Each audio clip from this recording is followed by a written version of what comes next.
It's always helpful to let people know what PDA is, but I think it's also equally as important to let you know what PDA is not. Okay, what it is not. So, pathological demand avoidance, in essence, is a central nervous system misfire.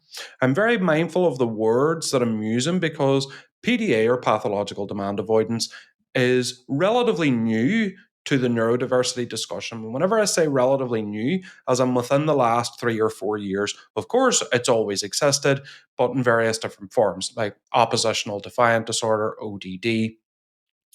And here's what I feel is most important for you to know.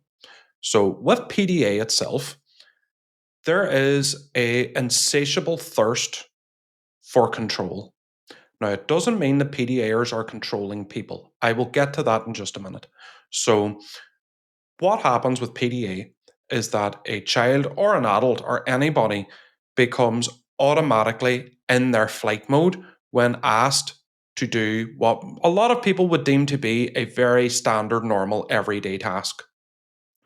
Here's the other thing though, PDAers don't often exert control on other people because demand avoidance works both ways, as in PDAers are often avoidant to demands placed on them and also will avoid what they feel is placing demands on other people. So a lot of the time I'm asked if I'm doing any one-to-one work with a family or even a workplace, they will ask, is this PDA?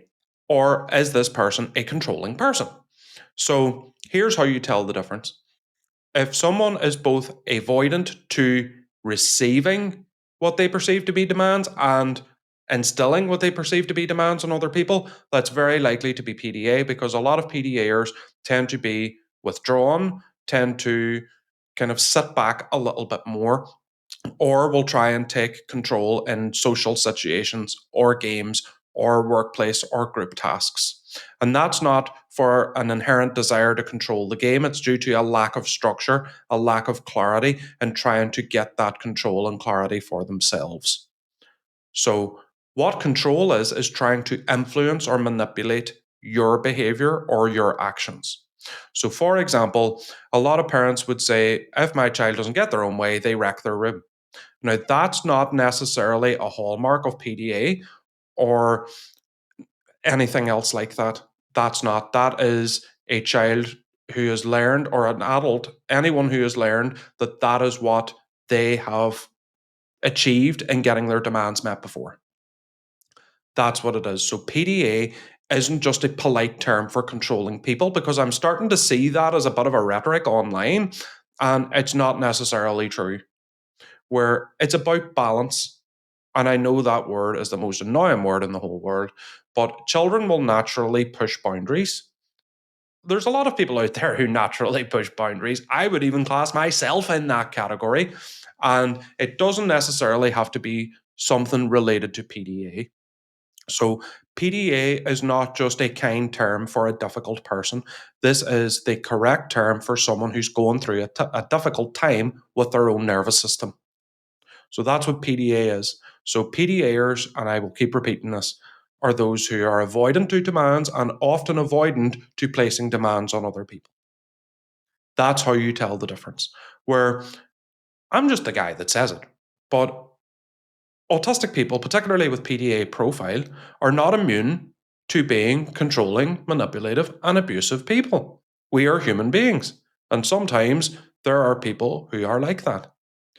And it's not because it's an autism thing or a PDA thing, it's simply a controlling thing and nothing else.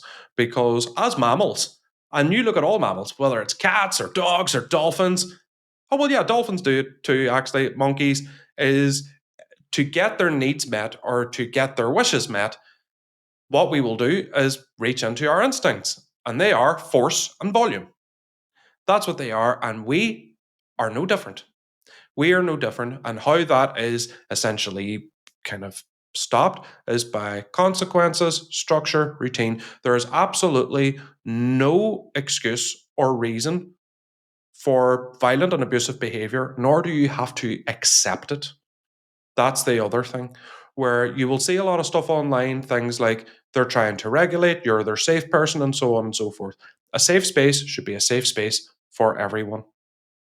And out of all the subgroups of neurodiversity or autism in and of itself, PDA is probably A, the most stigmatized, and B, the most misunderstood. So, to sum this up, PDAers are avoidant to demands placed on them and very often avoidant to placing demands on other people or what they perceive to be demands.